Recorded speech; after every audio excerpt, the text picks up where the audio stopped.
studying psychology, learning about counseling theory and technique. It never even felt like I was in school. None of that felt like a requirement to me. So I've always been a duck to water and gravitated towards that piece of it. And as I became more and more entrenched in psychotherapy, in practice, and in my life, I've learned to take bits and pieces of what feels right to me and implement that into my practice with people.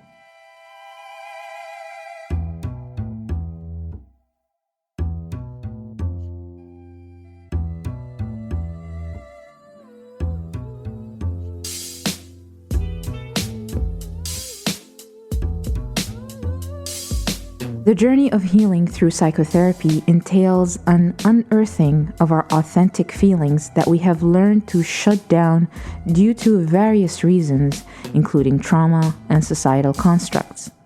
More and more, we recognize the importance of connection and relationships in our mental health. The space between two people, whether they are client and therapist, two friends, or lovers, may be an essential factor in healing.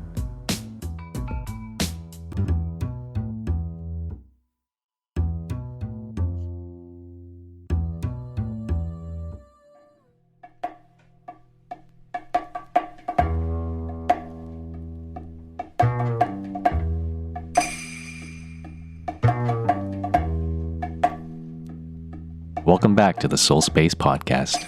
We're your hosts, Adrian and Thal. On this episode, we have a conversation with professional counselor and educator, Phyllis Alongi. Based in New Jersey, Phyllis brings a holistic approach to psychotherapy and healing. We explore toxic relationships, the therapeutic container, Sandplay Therapy with children, and we also tackle some sensitive mental health topics like trauma, borderline personality disorder, and suicidality. Phyllis is a Reiki and Healing Arts practitioner, and she is currently completing her doctoral degree in Integral and Transpersonal Psychology. We hope you enjoy this conversation.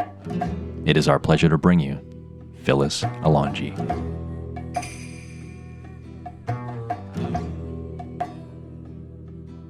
Welcome, Phil, to the show. Thank you. Thank you so much for having me. It's a pleasure to be here. Thank you for coming on. Phil, I'd love to hear just about the early years before psychotherapy, before you found your profession. Maybe if you can share with our listeners a bit about your history. You can go as far back as you feel is necessary to kind of bring us to dates to how you discovered the profession and why you're doing it currently. Sure. I think that my religious background really had a lot in molding me toward the field of psychotherapy and psychology. Initially, I wanted to maybe be a psychiatrist. I was looking more in something a little more medical, more toward a medical model. I was raised Catholic. I engaged in 20 years of Catholic school education, and it was very prominent in my upbringing and in my family, very family-oriented, Italian, New York, upbringing. We were Catholic. We went to Catholic school. We all went to church. There was no question that that's not how you practiced. And I knew that, growing up, that I needed to be connected and fulfilled because church was very peaceful for me. But it was what was happening in church that didn't settle well with me.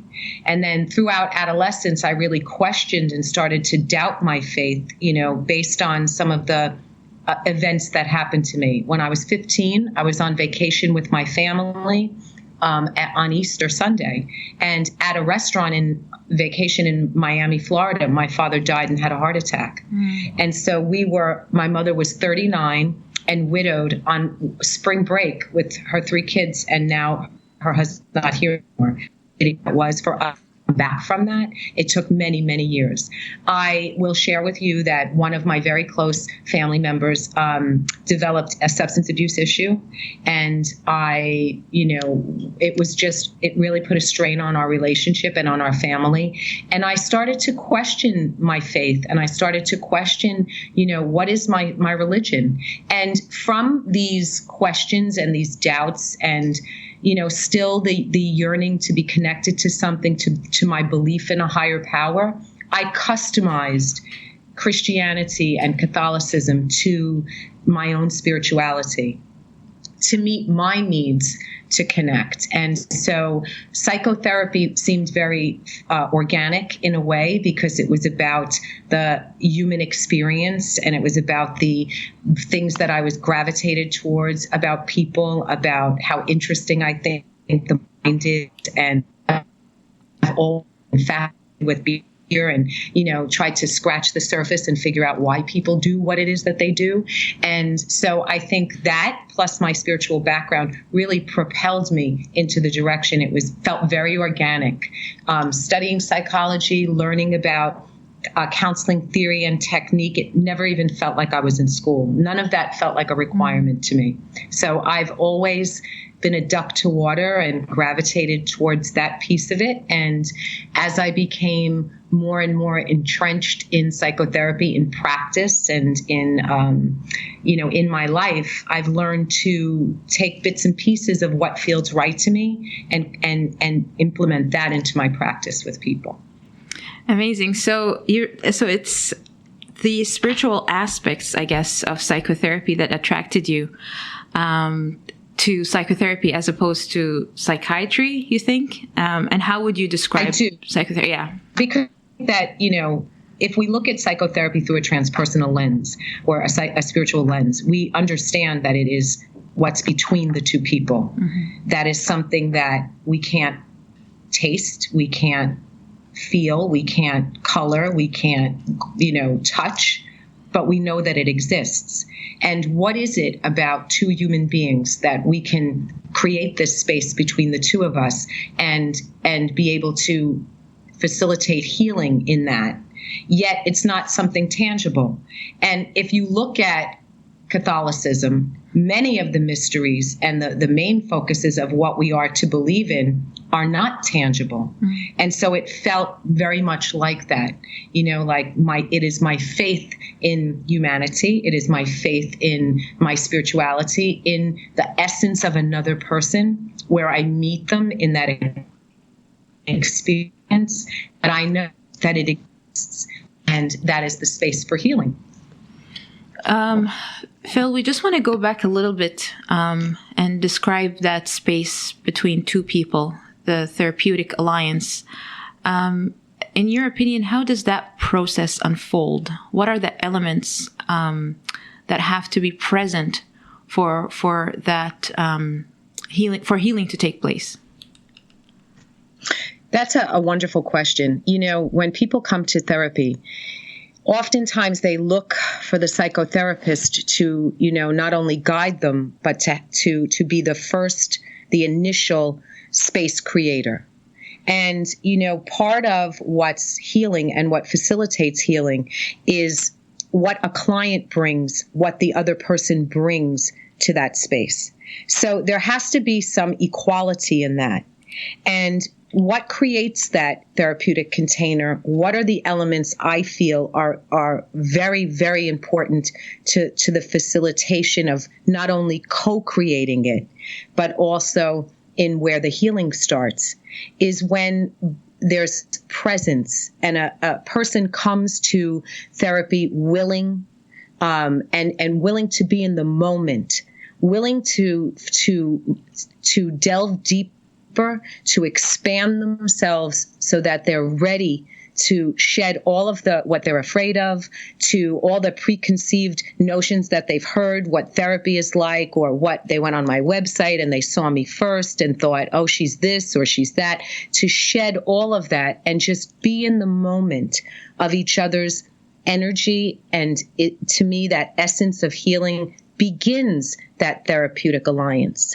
Of course, receptivity, how open we both are to being with each other, how open we are to each other's suggestions and to the energetic flow or the direction that the therapy is going in, which is client-led, but it comes from, again, this participatory, co-created spiritual place where we're ready and we're receptive, we're present, and we're in the moment of that.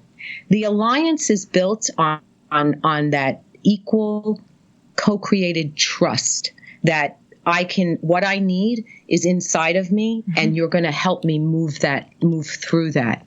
You're going to help me ignite that in me so that we can discover ways. Only I know my limitations, and only I know what's going to work for me. And you're going to help me discover that. And so we can work through that together. And I trust that I'm in the right space at the right time. It truly is exceptional. And when two people, that moment where there's true healing and there's true trust and the alliance, the rapport really starts to form, that the co-created therapeutic container gets stronger and stronger, and it gets more open to what will fill it and what needs to be addressed. Mm-hmm. So it's almost like this therapeutic container is a third element that's available between the therapist and the client. Yes, and it's not only, initiated by the therapist initially, at the onset of therapy. The client needs to come to therapy already ready to do those things, ready to be present, to be receptive, and to begin the alliance. And when I look back at, years of psychotherapy, like what were the characteristics of clients who really made nominal therapeutic progress, like whose lives changed, who, brought themselves to a space where they were feeling better, where they were higher functioning, where they were more content. And I, look back at those characteristics and I'm like, because they came to therapy ready. And I'm not saying like locked and loaded where I have all the answers and I know what I have to do, but that I've thought about it. I'm not going to let psychotherapy happen to me. I'm going to be an active participant in it. And I think coming with that mindset, seeing your work through that lens helps to shape that container. And in many ways, this is much more empowering than what a lot of people feel like psychotherapy is. Is this some kind of mind control? Some of them think that, or some of them might think, oh, does this really help? What's the point of therapy? Really, a large part of it is what the client brings in and their willingness to realize that the elements of their own healing is within them. Yes, what I need to heal myself, the things that I need to heal, to facilitate healing, to cultivate healing, are inside of me. Mm-hmm. And in this space, we're going to tap them out. Mm-hmm. We're going to tease them out, and we're going to move towards healing. And there's, so much in that. There's intuition. Mm-hmm. There's desire. There's, things like my commitment to therapy. And there's a lot of factors and sub-factors involved in that. But I think willingness, receptivity, presence, and the co-creation of that alliance, being, ready to do that are probably my top three. Mm-hmm. Yeah, that's a very empowering narrative. Phyllis, how do you describe to your clients your style, sort of your approach to therapy? Because there are many types and techniques out there. When people ask you how you do you specialize in any particular methodologies, how do you typically describe your process? It's so interesting because when you join websites like directories and websites like Psychology Today, they'll ask, what are your specialties? What techniques do you use? And I always find that very interesting. Or a client will call and say, someone will inquire, do you do DBT? Do you do CBT? Are you this kind of therapist? Are you that kind of therapist? And I always say this, tell me what you're looking for. And, my approach to therapy is that it should be client-led, and that based on what the information you provide to me of what your needs are, what you're struggling with, and where you want to go, then I will tailor or customize that to suit their needs. Because, if CBT techniques, cognitive behavioral therapy techniques, might work with one person, they might not work with someone else. Someone else may not be open to just the idea of that and want something more interactive or less inside my head and more in my behavior. So, it depends. I like it to be very client-led. And it's a very eclectic blend of what I've learned. And just, I consider myself very intuitive. So I can, sometimes go with my own clinical intuition of what techniques I think would work good, would work well with someone, what they would be open to, how they would respond. And oftentimes, I might think it's one way. And then as I get to know someone better, it's revealed to me that something else will work. And usually it's, again, just led by the client based on their conversation, what they're looking for, where their level of functioning is. So I think that that's probably what I am. I'm more holistic, and I come from a very spiritual place, and I allow the client to tell me about spirituality before I bring it in. I let them bring it in first so that I know that it would be welcomed and that they're receptive to it. But I use a myriad of years of bits and pieces of what I've learned and what I've incorporated that I know is, what a client is looking for in the moment. Mm-hmm. Before we move on to the next question, I'm just using words as empathy and intuition nowadays, it could mean so many different things. What is intuition to you? What does it mean? To me, intuition is a way of knowing without knowing how I know. Like when I see someone and it's not a message or channeling. I wish I could say it was that, but it's energy. My energy is reading your energy, and I'm getting information based on your presence and your essence. And, this is the best way that I can describe it, and I hope that it makes sense to your listeners, that it's a feeling that I get, and then I take a moment to think, what is this feeling? And then I get some information, and I don't know how I know to do that. For instance, I'll give you an example. If I don't know a client very well, maybe it is the first or second time that they've come to me for session, and we're talking, and I get this feeling like I need to ask about a specific sibling or a maternal grandparent. And it inevitably is impactful, has had an impact, negative or positive, on this client. Why would that feeling come to me if we were talking about some work situation or they were explaining something else to me? It's a way of knowing something without knowing how I know. It's not in anything the client said. It's not in anything any paperwork that they would do beforehand or in the intake. It's not a conclusion that I've drawn. It's a knowing that I get. And it happens when I'm very, very connected to someone's energy and 100% in the moment. When there's that co-created healing environment and it's two people present in that spiritual, exceptional, transpersonal space between the two of us, and we are connected, is when I get the most intuitive information. And it really does help guide where the sessions are going. Phyllis, in your opinion, is this intuitive ability, is this something that can be trained? I mean, we live in a society that it seems that the left brain function, sort of analytical mode, is highly celebrated, and perhaps these sort of intuitive skills are a little bit less familiar with, and perhaps often just not even an area of focus in education. Is this something that can be trained? Yeah, I mean, I definitely think that psycho-spiritual practices, yoga, meditation, Reiki, even massage therapists, meditation, mindfulness, those are ways to increase it.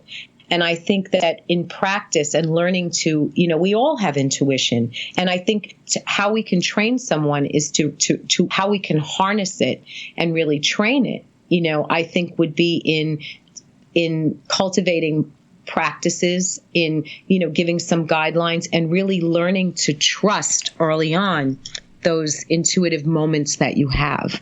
And I mean, you can ask any therapist who would tell you, that they have clinical intuitions and that they've gotten feelings about what to ask clients and directions to go in and have been very successful. And there's sometimes when, maybe you're not right. But that you have to learn to trust it enough to ask, and you have to do it in a way that's through the lens of, appropriateness and respect for the profession and for the person, and to weigh whether or not it is a good question to ask, and is it appropriate for me to ask at this moment? And that comes with practice. And I think training would come in the form of clinical supervision. During supervision, certainly a piece of that could be, let's go through your cases. We talk about the code of ethics. We talk about dual relationships and HIPAA violations, confidentiality, documentation. But let's talk about your clinical intuition. And when you get those insights, how do you feel about them?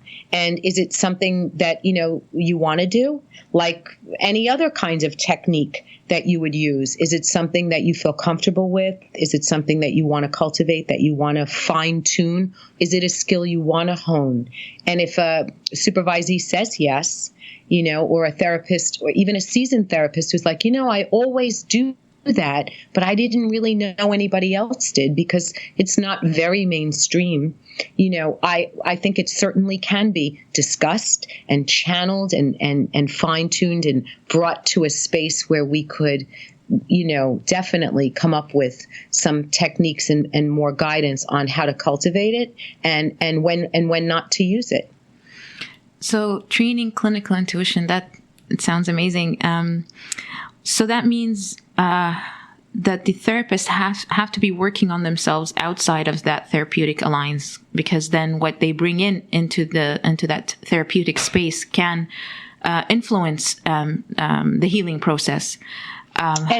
Yes, Thal, absolutely. And it's important to note that if I'm having energy reading, if I'm having a reaction, a response somatically to you, mm-hmm. Maybe you are to me. And I have to respect that too. Mm-hmm. So yes, we need to have, clinical supervision outside and therapy outside of our own practice so that we can, unload, everybody's energy and all the things that we're working on with all our clients to bounce cases off of someone else, but also to work on ourselves ongoing all the time. I don't think it's something that you do for X amount of years after licensure. I think it's something you need to do for the rest of your life. Mm-hmm. You work with different modalities.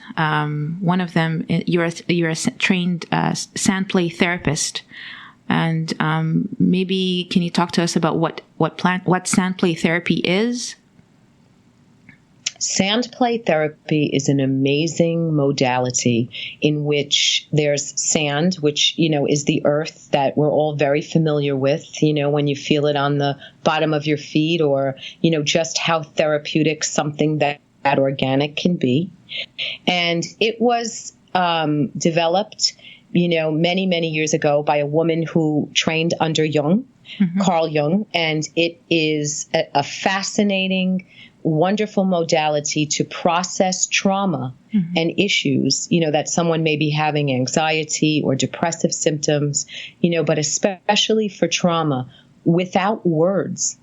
So there's a specific tray that we use that's a standard size, a regulation tray. And then we have all of these miniature symbols, these miniature objects that are really archetypal symbols. Mm-hmm. Because if we look at Jung and we look at what he taught us, it's that the collective unconscious, and that there are symbols and there are archetypes that we have that are based on and shaped by our own personal experience. But then he believes that there are, ones that are innately, inherently inside of us simply because we're human. Mm. And, those are amazing little miniatures and symbols that we use, and they're so powerful. And so a client would come to my office, either, adult or child, and needless to say, children gravitate toward the sand like it's amazing. Mm. And so we have to really tease out two things here. When I'm holding on to something and I'm aware of it, it's very powerful and it's bigger than me.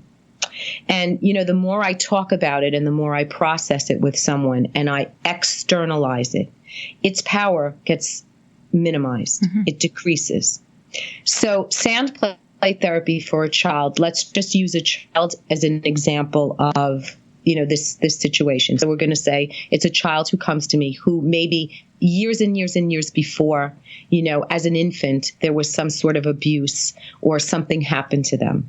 And that was at a time before they had language or had acquired language to articulate that trauma. So how are they going to talk about it? How is this going to happen for them? If our body remembers, on a cellular level, we have memory of our trauma, of our childhoods, of our life, maybe even in the womb, So how are we going to articulate that at this time before there was words? And because the sand and the miniatures are representative of our unconscious and what's inside of us, it comes out in this narrative, in this story, through these archetypal objects and these symbolic objects. So someone will, unguided, begin to build a tray, which means this is the therapeutic container, is myself, the office, the space between the two of us, the sand, the hands, the miniatures, the lighting. And sometimes, people want to build trays to music, so they pick music that they like and they just build and they create this extraordinary world in a sandbox, on wheels that can turn around, that can spin.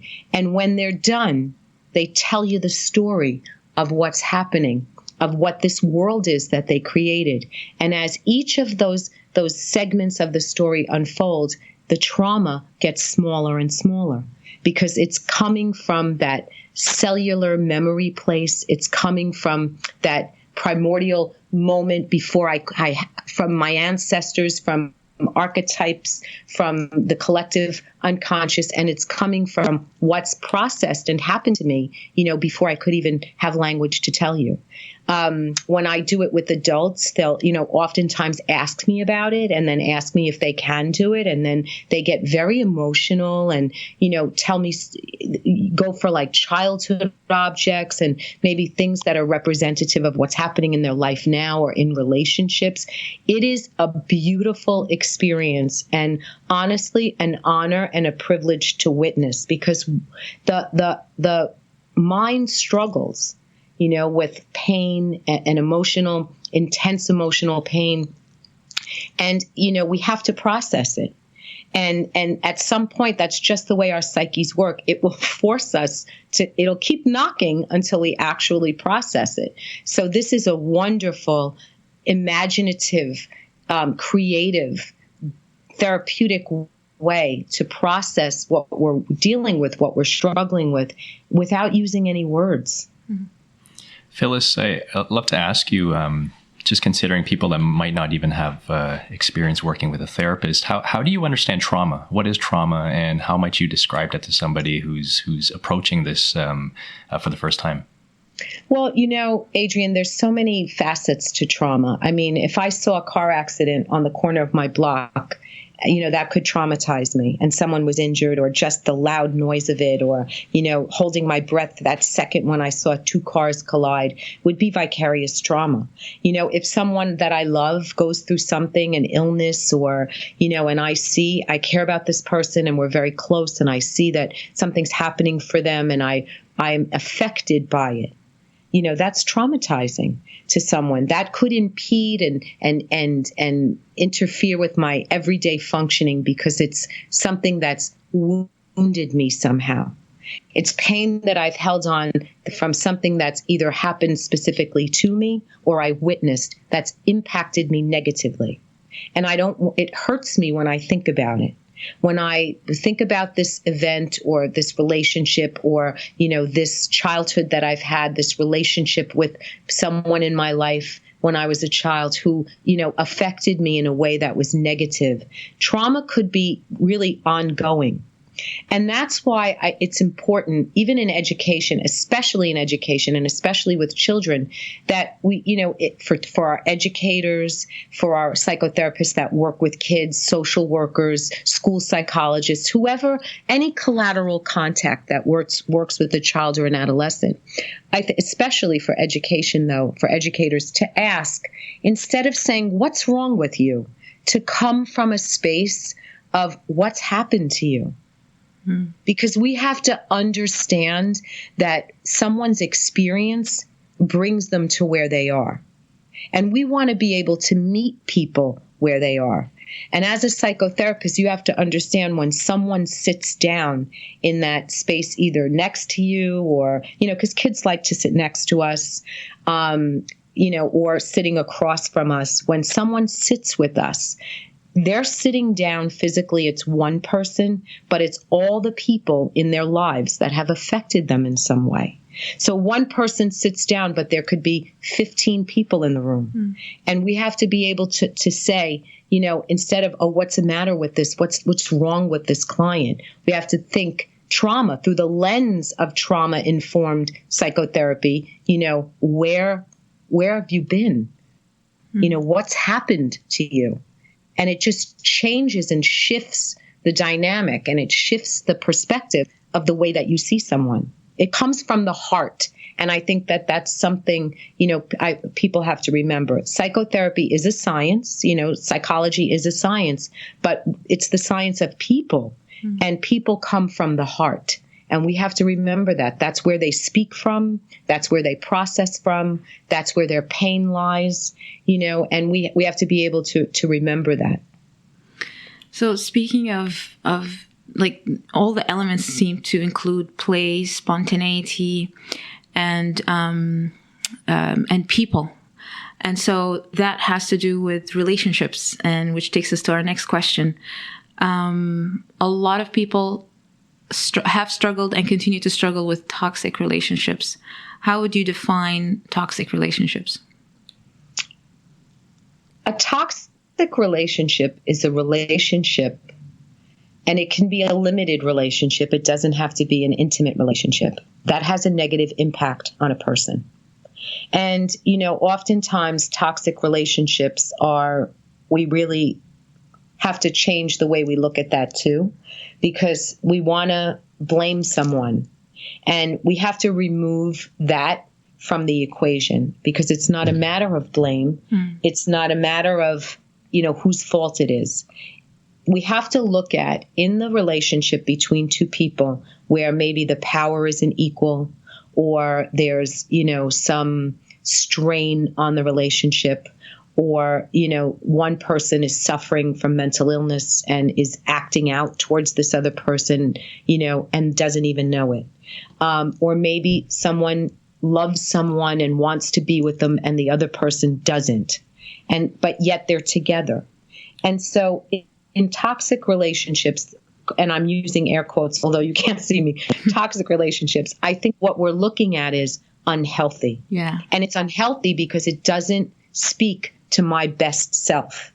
Because when I'm in this relationship, I'm less than who I really am and what my best potential is as a person. It stifles me, it minimizes me, and it makes me smaller than who I really am. People they have such light and such energy to them, and negative relationships really try to snuff out someone's spiritual flame. And, when I think of negative relationships, toxic relationships, unhealthy relationships, somehow or another we manage to stay in them longer, well beyond when we should. And we have to look at why. And this is why I say one of the reasons why we need to take blame out of the equation, because me being in this toxic relationship and even aware that I'm aware that it's not healthy, and I'm staying in it longer than I should, I'm benefiting from it in some way. Absolutely. By being in this relationship, there's some benefit to me, and I may not even be aware of it. Mm-hmm. Yeah, the word that's coming to my mind is also codependent relationships. Could you share with listeners what that might mean and how that would work out as an example? Sure. And, Adrienne, that's a term that's used a lot in addiction because, codependent would be like an enabler. Like, technically, I think traditionally when we look at codependence, we look at, that, like the need to save, the need to really help someone. And because we want to love and nurture and care about this person, we allow them the space and the time to do what it is that they do that has a negative impact on us. Codependency could, have many masks, many phases. And we can do a whole podcast just on codependency, but I believe that it's so true. But it's so interesting because I see it in families, and it's very oftentimes not really looked at through that lens, of family relationships, that there is certain codependent behaviors that are evidenced in a family dynamic. Where the one person maybe isn't well, and then the child really the parentified child really cares for that parent. Mm-hmm. And then the role is confused. But how does that adult child benefit from parenting their parent? We have to look at that too. This relationship fulfills my need to nurture, my need to heal. And I don't know how to move from that. I don't know how to detach from that emotionally. And I think that's in a lot of relationships that are not healthy. Detachment, fear of abandonment, fear of being alone, your own independent mental health and wellness is not really where it should be because you've been snuffed out or stifled, or in this shaped, your psyche's been shaped in this negative atmosphere. And so it hasn't been able to grow properly. Like a plant that's not nearly in the light enough, it will twist and vine around. It's misshapen. And I think sometimes, kids that come to me with anxieties and, or the parentified child, they're like that twisted vine, they're misshapen. And it takes a lot to get them to the space where they need to get, where a parent needs to back down and see, okay, this is, I can accept my role and, try to work with kids to kind of not be afraid. So that's what I think about toxic relationships and codependency. It's another example of a co-created relationship, because initially maybe it was facilitated by one person, but the dynamic now is co-created. And so working on moving that, shifting that kind of energy is a process, and it takes time. And I, tell people there's no magic wand, but if you are committed and willing, you can certainly get where you need to get, but this is going to take time. I just love the metaphors that you're using to describe all these dynamics. And without really being stuck with terminologies, I want us to also maybe touch upon the borderline personality structure. I don't want to call it a disorder. That, all these personality structures are a way of an ego defense mechanism, just like the codependency. So what can you say about the borderline, basically? Well, it depends on, like everything, the degree to which someone is in one direction. And I think that personality disorders, I look at them as like autism spectrum disorder, like on a spectrum. Mm-hmm. And, and I agree that you have it or you don't, but somewhere in there is, it's either very intense or not. So I think that if we look at, let's just say borderline personality disorder per se, there are certain characteristics to that. And, we can talk in extremes that are very difficult for family members and people who are close to employers and coworkers. Living with someone who has a borderline personality disorder symptoms is very difficult. Mm-hmm. It is easy to get, I want to say sucked into the web of histrionics and drama. And, the universe, in my opinion, I'm sure there's no study on this, but I do believe that the universe hears that gravitation towards emotion, high emotion, to high drama, to histrionics, to problems, to obstacles. The universe takes a little snapshot of what it is that you're thinking. And that's why we have to really monitor our own thoughts. And if I'm always thinking the worst, the hardest, the longest, the craziest, the most dramatic, the most tumultuous relationship, the most passionate lovemaking, the most, I was waiting the longest online, those kinds of things, that the universe takes a snapshot of that. And so that's what it gives you. Mm-hmm. And I think that constant state of thinking so chaotically is what the universe then provides. And it perpetuates the lifestyle of someone who has a borderline personality disorder. And, you can really detect it early on, although we don't like to, but you can see features or borderline personality disorder flavors in adolescence. There are certain behaviors and thought processes, and just the way that their mind strategizes, and the it's always me, and this is happening to me, and all of it. It's always a snowstorm, but a blizzard. Their scope will go up and look around the room and see where is the most, where's the heat, where's the electricity. That's where I'm going to gravitate towards. And it is on a very non-conscious level. It's just an energetic level. And so life is very chaotic and very sad, and relationships are navigated by, control. And how can I manipulate and make this relationship everything that I need?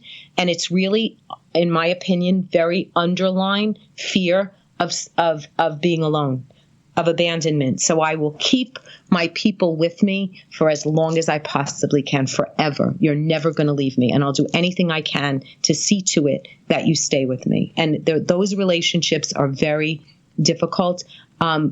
Children of parents who have had or were diagnosed or gone undiagnosed with borderline personality disorder, similar to adults who were children of alcoholics, have a whole other host of issues that they deal with going into adolescence and adulthood, emerging adulthood. Mm-hmm. So, when we ask someone's history, it's not only biological, but to see what runs in your family, only essentially because I want to know, where are you coming from? What's happened to you?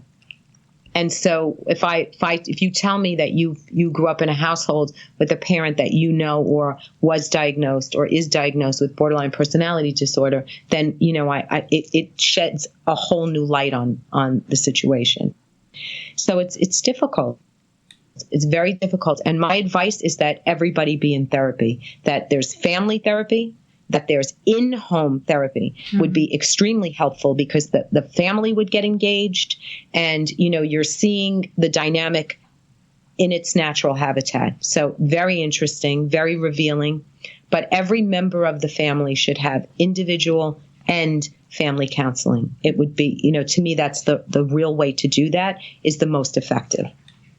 Phyllis, in the psychological circles, I've noticed that borderline personality specifically it seems a bit stigmatized. And I wanted to ask you, are there hidden gifts to people that might actually have a strong borderline tendency that might be helpful to work with?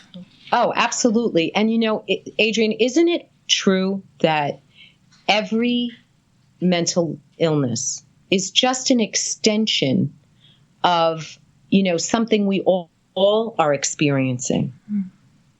And it's just the difference is it's chronic. It's bigger than me. It's interfering with my everyday functioning. It's interfering with relationships. And that's where the difference lies, in the end of the spectrum. It's further down the spectrum of some of our own behaviors. And so what are the gifts?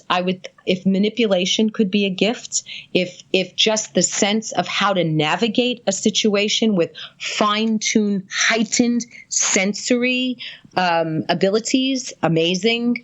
There are many gifts to that. And just like observing and assessing a situation or a person, being able to hone in on someone's strengths and weaknesses, also a gift. In relationships, where even in marital relationships and intimate relationships, being able to detect what it is and anticipate what the other partner needs is very high on the gift skill, I think, of someone who may be suffering with that type of disorder. That's very important that you mentioned those things, because, that brings in the role of empathy in difficult relationships. And it seems like borderline personality disorder now is the thing that everybody's talking about and everybody's realizing. And there is a very negative side to it. And a lot of people that suffer with borderline also suffer from suicidal thoughts, or people that are living with a borderline suffer from suicidal thoughts. And which takes us to our next topic, which I know that you lecture nationwide in the United States around the topic of suicidality and its connection with youth issues. What can you say about that, please? Well, I just want to, I will tell you about that in a moment, okay. But I just want to say that, as far as the stigma of mental health is concerned, it's with every diagnosis, right. And it's with every disorder. And, people have gifts, period. We were talking about, I think we went from negative relationships to negative relationships and borderline personality disorder, but any mental health issue deserves respect and deserves to be, that person deserves treatment, and they deserve to feel proud about that, and I certainly in any way, I work really hard to diffuse and break the stigma of mental health. And I think people and they are not their diagnoses. Just like they're not their mistakes, so that's something that I want to make perfectly clear. And there are people who specialize, psychotherapists who have really specialized in working with that population. And if you are suffering, or someone is suffering with a borderline personality disorder, finding someone who is specializing in that area would be amazing. That would be my recommendation, because it's a very dynamic topic. And so it's, we're getting more and more information about it. And so it'd be someone who would be very passionate about working with that population. So I just want to say that. Thank you. And any, when we talk about suicide, we have to look at, whether it's adult or adolescent or child, we have to look at risk factors. And, one of the risk factors is clinical. If you have a mental health diagnosis, any kind, you are at higher risk for suicide. If you are in a relationship with someone who is struggling or has a health issue, not only a mental health issue, but an illness, or, you're in a relationship that isn't working, there's some situation that's causing high anxiety or, depressive symptoms or, some turmoil in your life, it puts you at risk for suicide. Certainly, exposure to suicide, exposure to loss, all hike you right up the list of risk factors. And, being in a relationship with someone who has attempted, and that level of exposure to suicide or loss can really be one of the biggest risk factors. Also recently, there's been some good research coming out of, I think it's Yale, actually, about non-suicidal self-injurious behavior. Originally was not connected to suicide at all. For many years, it was like, their self-injurious behaviors isn't really related to suicide. And Thomas Joyner and some of the other suicidologists are really looking at, the connection between behaviors and threshold for pain and injury, self-injury, and its intersection with suicidal ideation and behavior. I was just going to ask you if you can give an example. I'm just thinking of, is that the same as just bad choices, like bad, unhealthy behaviors that's leading to a slow death? Is that what that considered, or is that different? I think that that's different because there are certain components. Suicide is a very complicated issue. It even when we look at suicidality in the field of psychology, it's over like out there in the field by itself. There are many, many, many reasons why someone would contemplate suicide or attempt suicide. And it is very multi-determinational. It's multi-layered. It's never one reason why. It's mostly always more than one reason why. And those risk factors like clinical and exposure and history, family history, access to means, situations, those come together like the perfect storm. And somewhere in the middle of that, it starts to lay the groundwork. When we look at the working definition of suicide, it's an attempt to solve a seemingly unsolvable problem with intense emotional pain and impaired problem-solving skills. So what is it that really means is that when someone wants to die by suicide, wants to hurt themselves, to kill themselves, they don't want to die. They want to end that intense emotional pain. Because in the moment of crisis thinking, there's, characteristics to suicidal thinking. And, one of them is crisis thinking. When someone's stuck in crisis thinking, they can't get back up to helpful problem-solving skills. So they get stuck in unhelpful problem-solving skills, and then there's some triggering event, and suicide becomes an option. There's an irrational component to it. There's an impulse component to it. Suicidal thinking can be ambivalent, or even sending a message sometimes. So when we look at all of that, we have to understand that within this complicated issue, what it really is. And when someone is suffering from that intense emotional pain, they don't realize at the moment in crisis thinking that it's only temporary, that this pain isn't going to last forever, that there are ways that I could, help myself, that I could maybe alleviate this. I need to ask for help. I need to reach, externalize and reach out of that pain and ask someone for help. And, to know how to where to find the resources like the National Suicide Prevention Lifeline number, the 741-741 crisis text line, those are, you can just text and say, I need help. I feel like I'm going to hurt myself. Talking about it is very relieving. And we know that from survivors of suicide attempt, that once they talk about it, they feel better about it. And it actually buys you some time because there isn't that impulsivity component to suicidal behavior. There's a sense of not belonging. There's a sense of burdensomeness, to family and friends, not feeling connected to anyone or anything. And, that adds up. And that's all part of the suicidology theories, that feeling of that sense of not belonging. And that's why it's so important for us when we look at youth suicide. It's so important for us to really encourage our kids to join something in the community, in schools, sports, to be connected to something and to find that trusted adult, that caring, trusted adult to have that connection with. And those are the two biggest protective factors for not only suicide, but other risk behaviors like substance abuse. We have in our country right now, and specifically in the county that I live in the neighboring counties, we have a very big opiate epidemic going on. And the same risk factors, warning signs, and protective factors for suicide are the same ones that we could apply to substance abuse and other risk behaviors. Mm-hmm.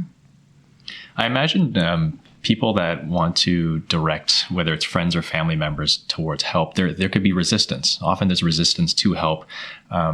What can you offer for those who are trying to, they see someone who's suffering and they want to bring them to a therapist or a counselor? How do we help them get over that obstacle or the resistance? That's a great question. And and resistance is difficult. And I'm going to say, don't give up.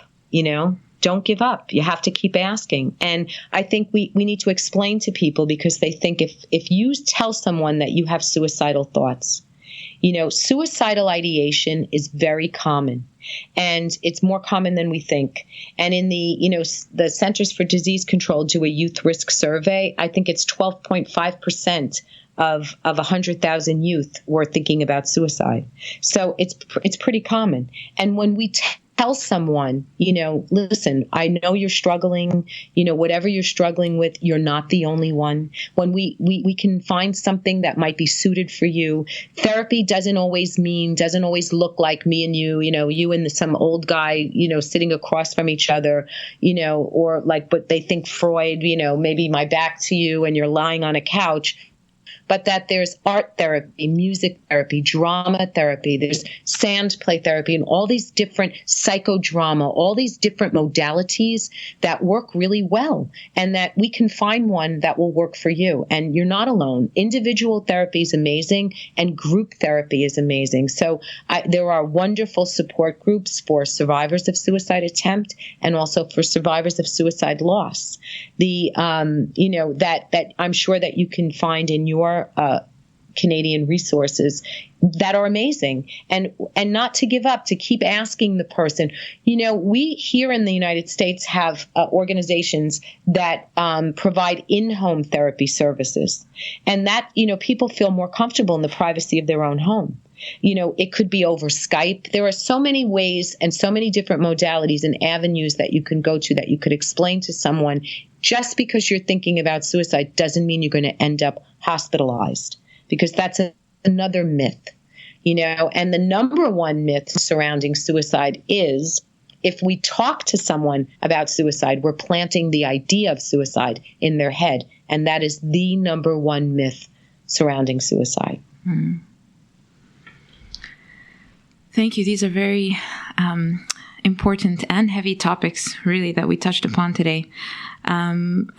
Before closing, since we're talking about relationships, I'm thinking about couples therapy and communication. What is the role of proper communication in a healthy marriage and a healthy relationship? Well, that's the $1 million question. Let's solve that today, please. If we could model that, boy, we'd be okay. I'm going to tell you that I think you hit the nail on the head, Thal, by just putting the word communication in there. 9 out of 10 times the issue is communication. And I don't think people realize, from what I see, it's very difficult for couples to get out of the habit of the way that they're used to arguing. When we disagree, this is what he says, this is what I say, this is how he acts or she acts and I act. And, in all different kinds of relationships, male and male, male and female, like however you identify, that you get stuck in a pattern or a habit when you want to talk about something. And that every conversation is in a confrontation. But I'm immediately in defense mode because every conversation I have with you ends in an argument, or, slamming the door and sleeping alone, or being in the doghouse, and I don't want that to happen. So I won't communicate, or, I'm not ready to talk about it right now. And I don't know how to tell you that. So I'm shutting down, and you're following me around the house wanting to get out everything you need to say. So I think people need to put, when we talk about communication in couples, I try to help teach couples to argue differently and to communicate on a different level and shed those old patterns, those old habits, so that they can have positive conversations that are meaningful and that respect each other, because that's so important, that a person feel heard and respected and not judged, and that my issue, whether it's about something that happened at work or with the kids or, with us, isn't minimized by your judgment. And, it's so important that a person feels like what they have to say weighs more than what I'm not saying. Mm. That you're hearing what I'm saying as an insight to what I need from you emotionally. And can you meet my emotional needs? Or maybe you don't want to anymore. And sometimes when relationships aren't working, and it's not what one person wants.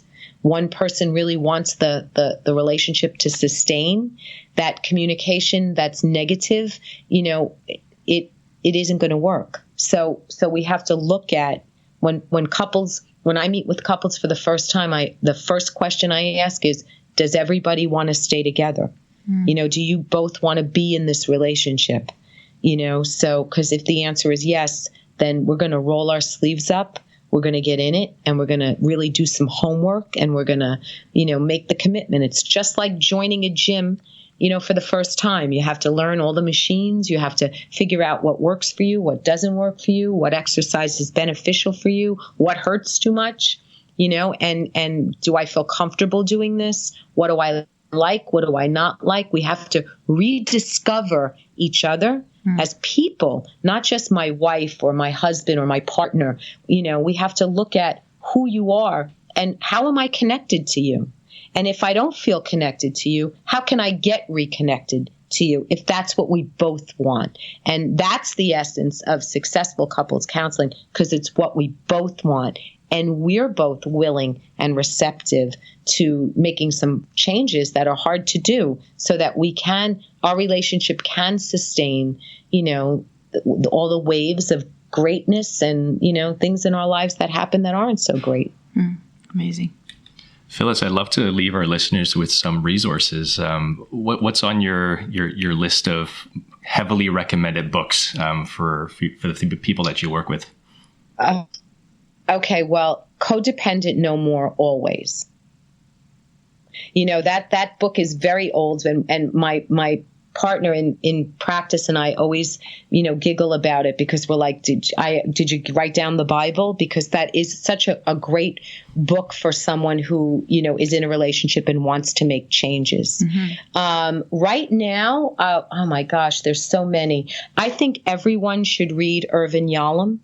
The Gift of Therapy. I think that's amazing. That's a book that I would recommend to anyone who wanted to learn about being in the here and now and having to be in the present, and getting maybe looking at psychotherapy from a therapist's lens would be great. Would offer some great insight. And I think those are my top two right now. There's Eyes Wide Open by Mariana Kaplan, which is also another wonderful book about bringing spirituality into session, which is also very beautiful. And any clinician who wants to learn about intuition, Terry Marks, I think it's Terry Marks Harlow. She has some really great workbooks and some good insights into how to incorporate intuition and how to not be afraid of your own intuition. She's done tremendous work and continues to do tremendous work in that area. Thank you. Is there anything else you'd like to add? I just want to say that if you or anyone you know is struggling either in a relationship or with something within themselves, or, that therapy can be an amazing experience. It can be even just like a polishing of the skills that you already have. You don't have to have any kind of problem. You could just want to take your life a step further.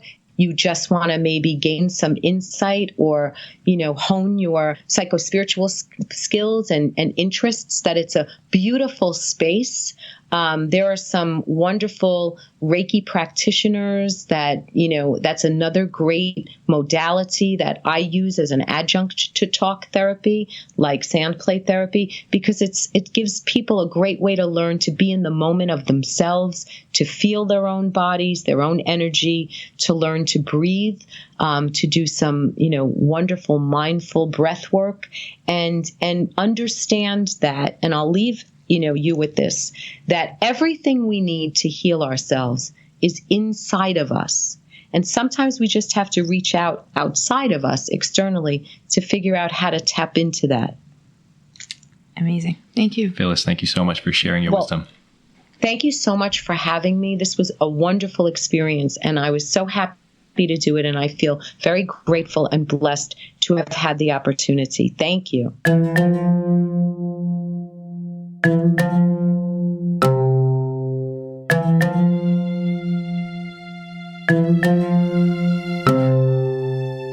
sends me off to school.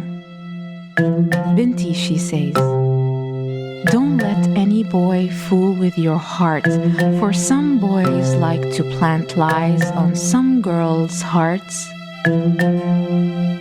She tells me this and plants a kiss between my eyes that almost took the morning sun by surprise, and its light must have landed on my forehead. But I will meet you when I'm no longer a little bint, and I will let you fool with my heart and steal the sunlight from between my eyes.